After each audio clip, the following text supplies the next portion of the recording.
Everybody, welcome back to the Spurs 9501 podcast. This is a post-match reaction with me, Ray in London, and Kam in Georgia. How you doing, Kam, after that performance by Tottenham? I don't know, man. I'm really very confused, I would say. Confused, dazed, and upset. Okay, let me very quickly ask you about the lineup. Kulusevski coming back in. What did you think about that? I mean, judging from his past performances, I think it's absolutely a ridiculous decision, and it's back to me of one of a team which has just run out of ideas. I mean, really run out of ideas. You're at Liverpool. You're playing one of the toughest teams. You could see Son and Kane beginning to get some of their own mojo back. So you know what? How do you wreck it? Put in Kulusevski, who's absolutely hopeless, and see how much he can actually wreck more of our chances of getting anything out of this game. And that's exactly what happened, unfortunately. What do you think? No, I think you're right. I don't know why Kulusevski has not done anything in the last few games to warrant the inclusion. But let me ask you, what were your thoughts in the beginning when we went, first for the first goal again, Pedro Porro nowhere to be seen. This guy is just bringing the lack of defending. I mean, going forward, he's really good, but defending-wise, he's just zero, isn't he? He cannot defend to save his life, Kam.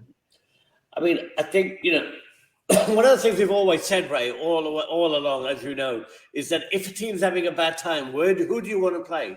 You want to play the Spurs, of course, because, you'll get chances like we did. I mean, Liverpool's had, the worst season they've had in since last 10, 15, 20 years, maybe. They were suffering, they were bad, they were, difficult to get into the top 10, but they knew they were coming to Spurs, didn't they? I mean, those first two, all three goals were basic schoolboy errors. Again, a team where defending is optional. I mean, all of them staring at the ball, the space that Curtis Jones had, it felt to me as if when anyone looking at it, the only way he could have that kind of space is if he was way offside.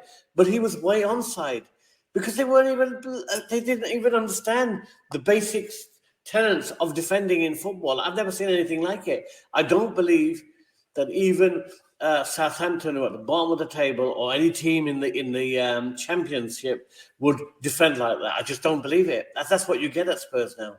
I'm playing against Spurs.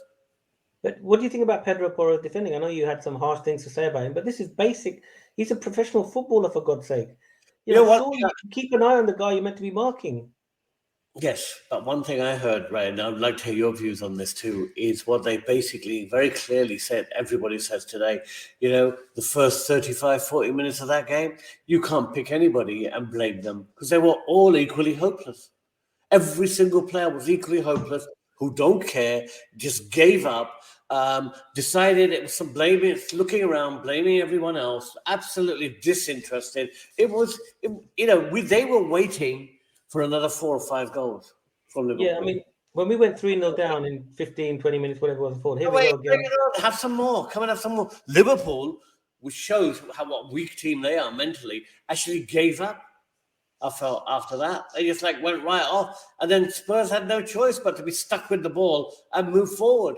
And then, obviously you get Kane and Son in those positions. They're going to do something, But there was nobody else there. There was absolutely nobody else playing. And Kulusevski's selfish play, when we could have made it 3-2, was absolutely disgraceful and disgusting. I've never seen anything like it when your team is suffering like that, so far down, right? To play like you might do that when we're 4-0 up, but to do that when we're 3-1 down against Liverpool is unforgivable. This is exactly what Conte meant when he said the players are selfish. He should have squared it to Kane. It was an open goal for Kane. He didn't square it. This is what Conte meant, isn't it? Exactly what he meant?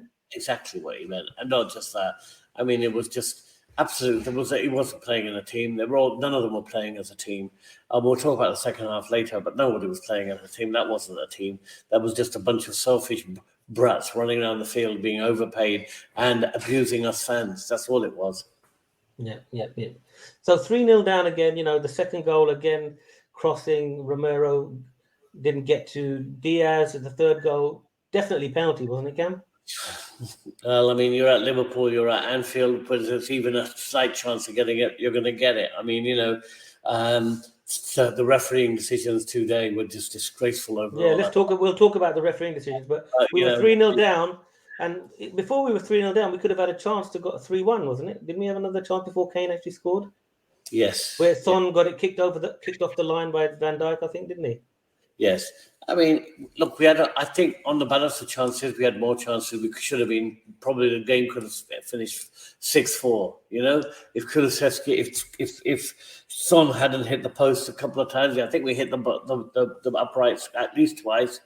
We had the chances galore in this game, chances that we couldn't believe they were giving us because they're a pretty bad team.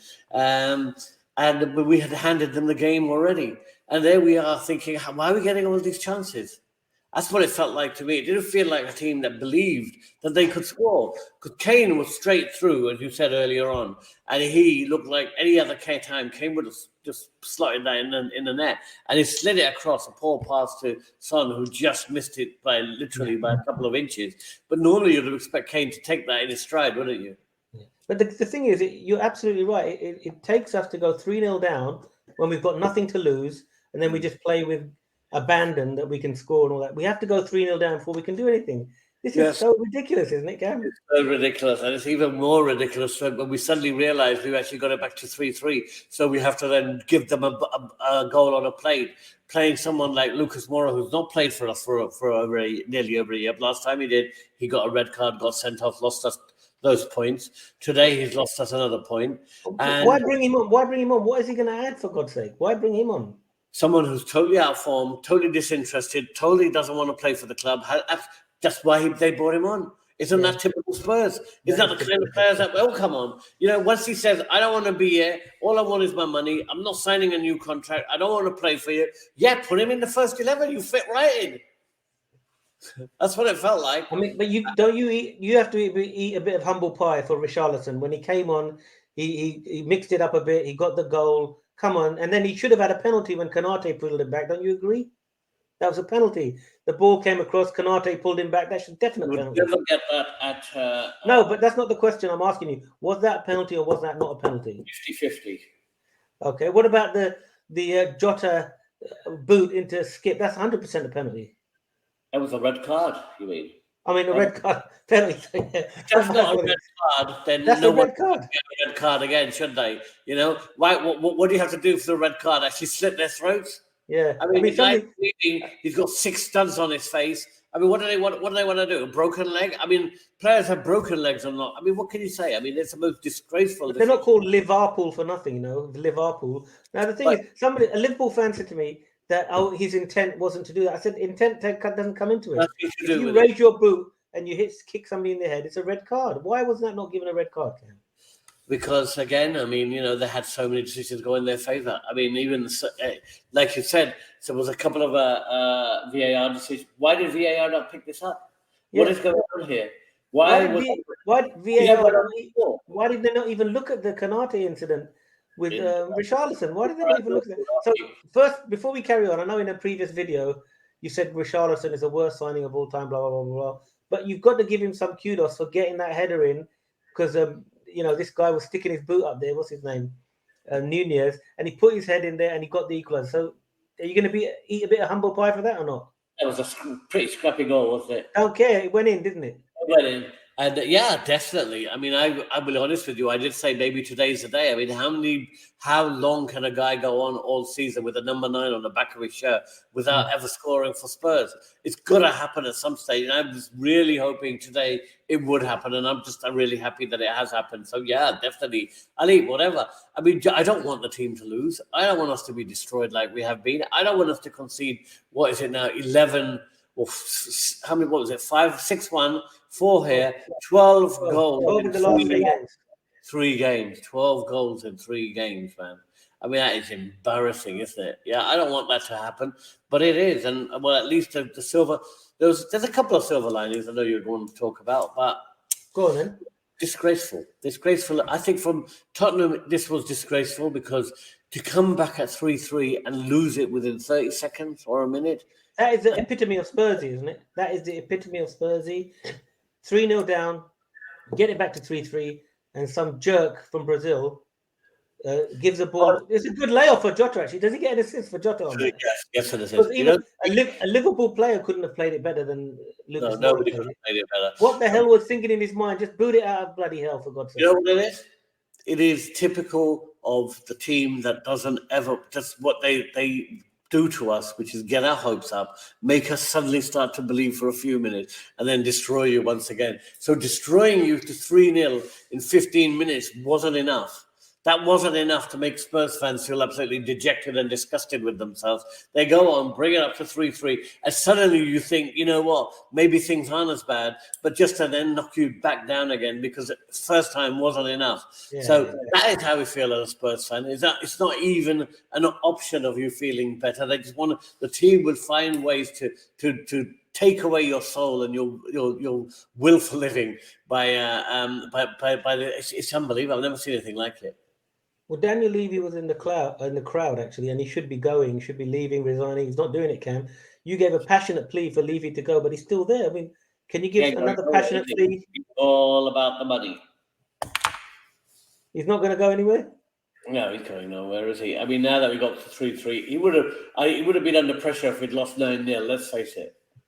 But he doesn't care. But Cam, the thing is, you see, we're not going to get top four, definitely. That's definitely. We're not going to get fifth or sixth because I reckon that's going to be Aston Villa and Liverpool. Maybe Brighton will get seventh. So we'll probably finish eighth or ninth, which is great. We won't get any European football. The new manager can come in without European distraction. Levy won't get his European money. So that's good because this guy just wants money, money, money. And maybe he may invest in the club then to get us back into Europe. What do you think? What I think is that Brighton have got, 3 games in hand? Yeah.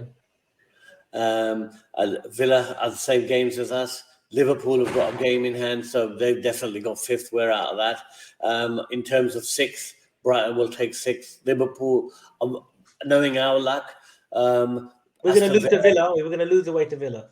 Yeah, but Villa will think, who wants to be seventh in the conference? The worst place you could be will probably end up eighth and we'll end up seventh, which is the worst case scenario, isn't it? Yeah. I mean, the worst case scenario, going to the pits of Europe, small towns, to play crap games on a Thursday night, right, means our season's already over before it started.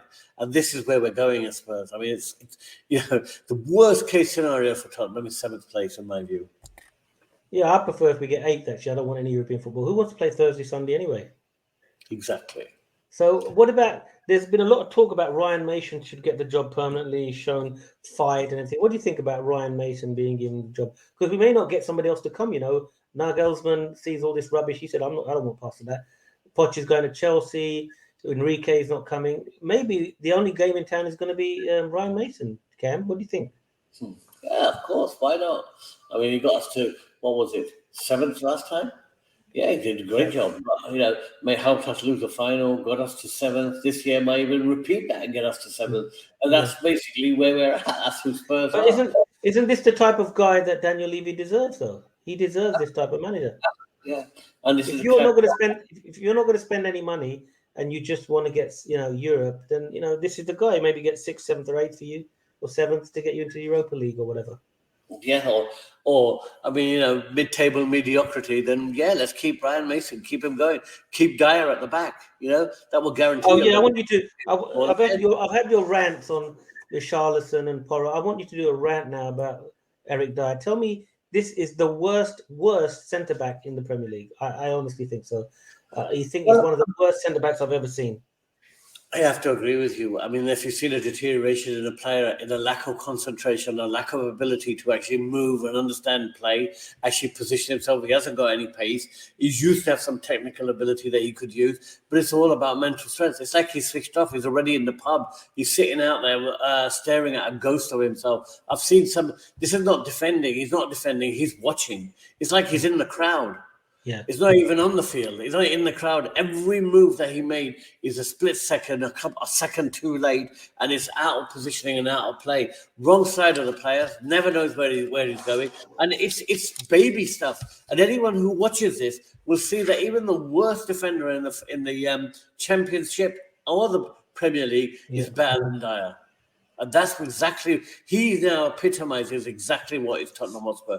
It should be called Dyer Hotspurs. We should rename ourselves as Dyer Hotspurs because he epitomizes this club. But Cam, the rumours going around is that he's going to be offered a new 3-year contract. Exactly, at Dyer Hotspurs. Because this is what the club is. You should take that cockerel off, put a face of Dyer on there, and change it from to do is today. Instead of to do is today, to do is to Dyer. defending is optional at Dire Hotspurs. Oh no, to do is to dire. To do is to die. There you go. Yeah. There you go. Remember the last time you ever heard fans singing his name? I don't think I've ever heard his name, and I think I'm surprised he doesn't get more stick from the fans because he's absolutely useless. Yeah. And Romero's getting really rash. Davies didn't do much. Porro. If you're Romero, what do you do? You're playing with a bunch of no hope. I think he's going to look to move on. Exactly. To move on, they've given up. I mean, Richarlison, Romero, Kane, definitely. What do you think is going to happen to Harry Kane? He's not going to renew his contract, is he? Kane's not going to renew his contract, and Kane is probably going to end up somewhere in our rivals, and we're all going to be sitting here wondering what the hell happened. What would we have done without his 25 goals this season? What would we have done this season if Kane had... I mean, Son's now coming good. But behind them was a catastrophe. This team is catastrophic, right? All the way back. This is the worst Liverpool team in terms of form for a long time. This is the best chance we had to go and win at Anfield. We're never going to win at Anfield. Worst Liverpool team playing the worst Spurs team. Yeah.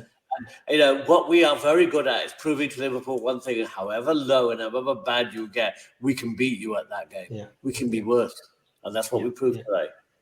So, Cam, final thoughts then about Crystal Palace? I know we're all fed up with this whole thing. I just want the season to finish, I don't really care what happens anymore.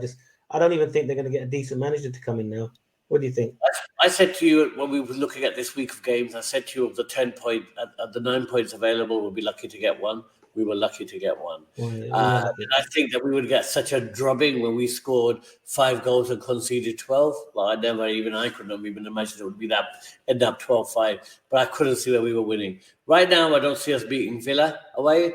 I don't see us necessarily beating Palace away. And I'm not even sure we'll beat Brentford. So whatever points we got, let's be thankful that we're not in the relegation battle. But the games we've got at the moment is Palace at home, Villa away. I'm not sure. Brentford at home. I think Brentford's at home, and then Leeds away. So we may get another 1 point out of those. I'm not sure. We might be, yeah. I think about 3 points out more from these games. Probably 3 draws max. Yeah. Okay, Cam. Final thoughts before we close the podcast. Glad to see that Son got a great goal. Glad to see that Son's making those runs. Glad to see him back to his form. But it's a little bit too late. Towards the end of the season, when the rest of the team have completely imploded, and now he's come in form. I mean, too little, too late. Sorry, but that's one positive. Well, everybody, thank you very much for listening. Remember to comment, like, and subscribe. If you want to hear more of Cam's rants, we're going to be giving lots of those before the end of the season. Come on, you Spurs! Let's hope we do well against Crystal Palace, and we'll speak to you soon. We'll look forward to seeing you again. So take care. Come on, you Spurs! Come on, you Spurs!